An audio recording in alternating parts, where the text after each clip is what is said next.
హే నాకు ఒక హెల్ప్ చేస్తారా? ఈ మనిషి ఎవరు, ఏంటి, ఈయన తయారు చేసే అప్పడాలు ఎక్కడుంటాయి, నాకు అది కావాలి.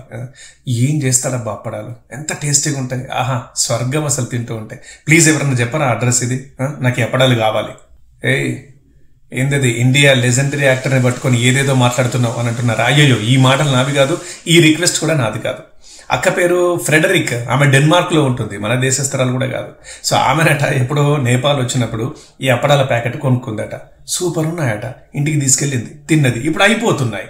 సో డెన్మార్క్లో అక్కడక్కడ వెతికితే షాపులో దొరకవు కదా అవి, మరి అందుకే ఇన్స్టాలో పోస్ట్ పెట్టింది. ఏమని పెట్టింది, ఈ అప్పడాల ప్యాకెట్ నాకు బాగా నచ్చింది, ఎవరైనా నాకు ఇది తెచ్చివ్వండి ప్లీజ్, లేదంటే ఇది తయారు చేసే ఈ మనిషి, ఆ ప్యాకెట్ మీద ఉన్నాడు కదా, ఈ మనిషి అడ్రస్ అన్నా చెప్పండి, నాకు ఫోన్ నెంబర్ అని ఇవ్వండి, నేను మాట్లాడుకుని తెప్పించుకుంటాను ప్లీజ్ అని పోస్ట్ పెట్టింది. వా.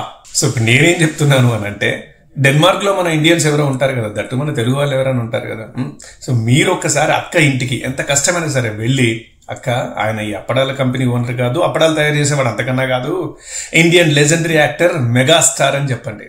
ఎందుకు అంత కష్టపడి చెప్పాలని అంటున్నారా? ఏమో రేపు పొద్దున అక్క ఇంకేం చేస్తుందో. ఇప్పుడు అమితాబ్ బచ్చన్ అన్నట్లే రేపు షారుఖ్ ఖాన్ నుంచి మహేష్ బాబు, నానిల దాకా ఏదో బ్రాండ్ ప్రమోట్ చేస్తూనే ఉన్నారు. సో రేపు పొద్దున ఇన్స్టాలో వీటి కూడా పెట్టి వీళ్ళ అడ్రస్ చెప్పండి, వీళ్ళ పేర్లు చెప్పండి, ఈ ప్రొడక్ట్స్ నాకు బాగా నచ్చాయని మళ్ళీ పోస్టులు పెడితే ఎట్లుంటుంది? అందుకే అక్కకు కొంచెం నాలెడ్జ్ ఇవ్వండి వెళ్ళి, అక్క ఈయన అప్పడాలు చేసుకునే మనిషి కాదు, ఈయన మెగాస్టార్ అని చెప్పండి. అలాగే దాంతో పాటే ఒక అప్పడాల ప్యాకెట్ కూడా తీసుకెళ్ళండి, పాపం ఆమె సంతోషిస్తుంది, ఆమెకు అదే కదా కావాలి ఆఫ్టర్ ఆల్. కానీ ఎంత పని చేసావమ్మా, అమితాబ్ బచ్చన్ని అప్పడాల బచ్చన్ చేసావు కదక్క. Thank you.